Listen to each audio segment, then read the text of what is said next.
Close your eyes and think about the oldest Chinatown in the Americas. What do you see? Maybe you are thinking about the neon lights of San Francisco or the crowded dim sum spots of New York City. Maybe you are picturing the late 1800s with steamships and gold miners? Well, I am here to tell you that you are wrong. You are off by about 250 years.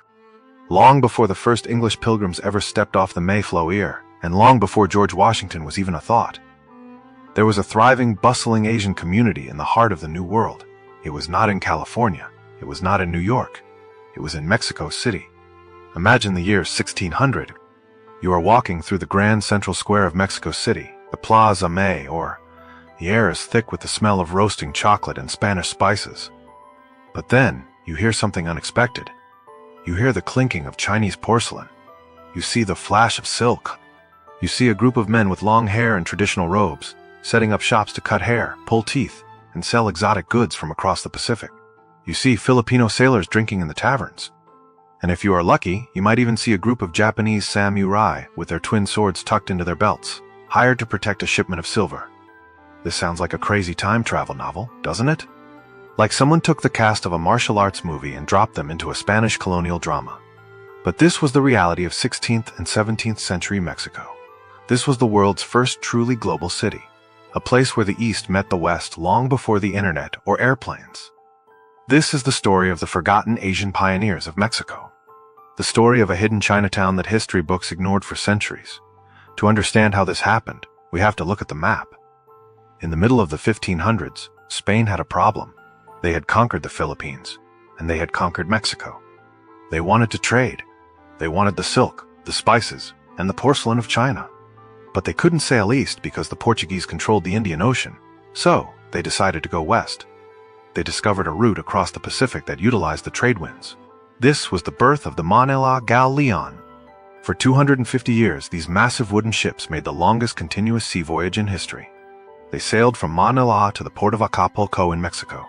They were the treasure ships of the world. They were loaded with so much silk and spice that the wood of the ships actually smelled like cinnamon and ginger for months after they docked. But these ships did not just carry things. They carried people. And that is where the mystery begins. Every year, thousands of Asians boarded these ships. We call them the Chinos.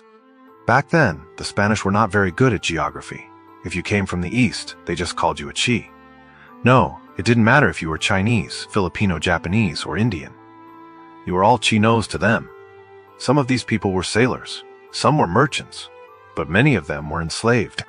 Yes, there was an Asian slave trade in the Americas that almost no one talks about. Tens of thousands of Asians were brought to Mexico as property. But here's the twist. Once they arrived in Mexico City, many of them found ways to become free. Some escaped into the mountains. Some bought their freedom with the money they made on the side. And some were freed by their masters in their wills. By the early 1600s, there were so many free Asians in Mexico City that they formed their own neighborhood. They built the first Chinatown of the Americas right under the nose of the Spanish Inquisition. This community was so successful that it started to freak out the locals. And this is where the humor comes in. The most popular profession for the Chinese immigrants in Mexico City was barbering. In the 1600s, a barber was not just someone who gave you a fade. They were also the dentists and the minor surgeons. They would pull your rotten teeth, and they would perform bloodletting, which was the medical solution for everything back then. The Chinese barbers were fast. They were clean. And most importantly, they were cheap. They set up their wooden stalls right in the middle of the main square. Within a few years, they had totally cornered the market.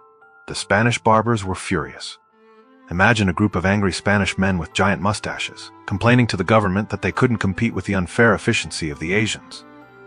They actually sent a formal petition to the viceroy in 1610. They asked the government to ban the Chinese from having more than 12 shops. They wanted them to be moved to the outskirts of the city. They claimed the Chinese were unskilled, which was obviously a lie because everyone was going to them. The Spanish government tried to pass laws to stop them, but it didn't work. The people of Mexico City loved their Chinese barbers. It was the first recorded trade war between East and West in the Americas, and the barbers from the East were winning. But it wasn't just barbers. The city was full of Asian influence. There were Chinese tailors making clothes for the Spanish elite. There were Filipino workers who introduced the technology for making palm wine and coconut brandy, which was so popular the Spanish government had to ban it to protect their own wine imports. And then there are the samurai. Yes, you heard me correctly. samurai, in Mexico. In 1613, a Japanese lord sent a massive diplomatic mission to Europe, led by a samurai named Hasekura's son, Ainaga. They stopped in Mexico on the way. While the leaders went on to Rome to see the Pope, many of the Japanese guards and merchants stayed behind in Mexico. Some of them never left. They settled down, married local women, and became part of the fabric of the country. But what do you do with a samurai in a colony? You hire them. The Spanish silver mines in the north were constantly being attacked by bandits and indigenous rebels. The silver trains, which carried the wealth of the world back to the coast, needed serious protection. The Spanish realized that they had some of the world's best warriors just sitting around in Mexico City. So, they hired the Japanese to guard the silver. Imagine a caravan of mules loaded with silver, protected by men with katanas and Spanish muskets, fighting off bandits in the Mexican desert. It is a movie waiting to be made. The presence of these Asian communities was so significant that it even showed up in the most prestigious events of the year. In 1697, during the Grand Easter procession in Mexico City, there was a group called the Guard of the Chinos. They marched in the parade, dressed in their finest clothes representing their community. They were a recognized part of the social order. They weren't just outsiders, they were citizens of the first globalized society. And then, we have the most legendary figure of all, a woman who became a national icon of Mexico, but who was actually from India. Her name was Catarina de San Juan, but everyone knew her as the China Po Blanana. Her story is like a movie script. She was born as a noble girl in the Mughal Empire of India. When she was a child, she was kidnapped by Portuguese pirates. They took her to the Philippines, where she was sold to a merchant who brought her to the Mexican city of Puebla. She was supposed to be a servant, but she was so devout and so kind that people started to treat her like a saint. She wore a unique style of dress that combined Indian fabrics with Mexican patterns. It was colorful, with beautiful embroidery and sequins. She became so famous that after she died, women all over Mexico started to copy her style. Today, the China Po Blanana dress is considered the traditional national costume of Mexico. Think about that for a second. The most Mexican outfit in the world was actually inspired by a kidnapped Indian princess who lived in a 17th century colony. So, why don't we know about this? Why is this Chinatown missing from the history books? The answer is a bit sad, but also fascinating. It is because the integration was too successful. Unlike the Chinatowns of the 1800s, which were often isolated ghettos born out of extreme racism and segregation laws, the 17th century Asian community in Mexico eventually merged with the local population. The Chinos married Mexicans. They became mestizos. Their children spoke Spanish. Their grandchildren forgot their Asian roots. The Asian blood became part of the Mexican blood. If you go to the west coast of Mexico today, in places like Guerrero or Colima, you will find people with distinct Asian features who have no idea why. You will see the influence of Asian designs in Mexican pottery. You will taste the influence of Filipino techniques in local drinks. The first Chinatown didn't disappear because it failed. It disappeared because it became part of Mexico. But the evidence is still there if you know where to look. Archaeologists in Mexico City have found thousands of shards of high-quality Ming Dynasty porcelain under the streets of the city center. Not just in the palaces, but in the trash heaps of regular people. Even the poor in 1600 Mexico were eating off plates from China. That is a level of global trade that most people think only started in the 20th century. Mexico City was the hinge of the world. It was the place where the silver of the Americas went west to buy the products of the East, and where the people of the East went east to start a new life in the West.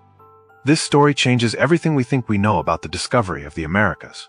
It shows that the Atlantic was not the only ocean that mattered. The Pacific was a highway of culture and commerce long before the United States ever existed. It shows that globalization is not a modern invention. It is an old story, written in the sweat of Filipino sailors, the skill of Chinese barbers, and the steel of Japanese samurai. It shows that the Americas have always been a place where people from every corner of the earth come together to reinvent themselves. Think about those Chinese barbers in the 1600s for a moment. They were thousands of miles from home. They were in a city where the language was strange, the religion was intense, and the local competition wanted them banned. But they didn't quit. They kept their scissors sharp. They kept their prices low. They smiled at the Spanish customers who came to them for surgery.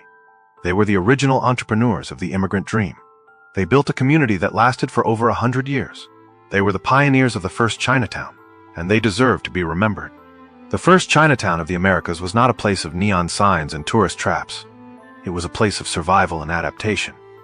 It was a place where a Japanese samurai might share a drink with a Spanish soldier, or where a Mexican woman might wear a dress inspired by an Indian princess. It was a messy, vibrant, globalized reality that was centuries ahead of its time. History likes to draw neat lines. It likes to say that the Spanish were here, the Indians were there, and the Asians didn't arrive until much later. But history is never that neat. The truth is much more colorful. The truth is that the Americas have always been a global project. So the next time you walk through a Chinatown in San Francisco or Vancouver, take a moment to think about the ghosts of 1600 Mexico City. Think about the wooden stalls in the Grand Square. Think about the barbers and the samurai. They were the ones who truly started it all. They were the first to cross the widest ocean and find a place for themselves in a new world. They proved that no matter how far you go, if you have a skill and a bit of courage, you can make a home anywhere. The first Chinatown in the Americas was a miracle of the 16th century. It was a bridge between worlds that we are only now beginning to rediscover, and that is a story worth telling. The Chinos of Mexico were not just a footnote in history. They were the architects of a global civilization, and even if their names have been forgotten, their legacy is still there, hidden in the costumes, the pottery, and the very blood of the people of Mexico. The world has always been connected. We are just finally catching up to the reality that those Chinese barbers knew 400 years ago. The first Chinatown was not the end of a journey. It was the beginning of the world as we know it. From the silver mines of the north to the silk markets of the city center, the Asian heartbeat of colonial Mexico was strong and steady. It is time we let that heartbeat be heard again. It is time we recognize that the story of the Americas is a lot bigger and a lot more Asian than we ever imagined. The first Chinatown may be hidden, but its story is one of the most incredible chapters in the human saga. And now, you know the secret too. Mexico City was the first global hub, and the Chinos were the ones who helped build it. Remember that the next time you see a silver coin or a piece of fine porcelain, you are looking at a piece of a hidden history that connected the world 4 centuries ago.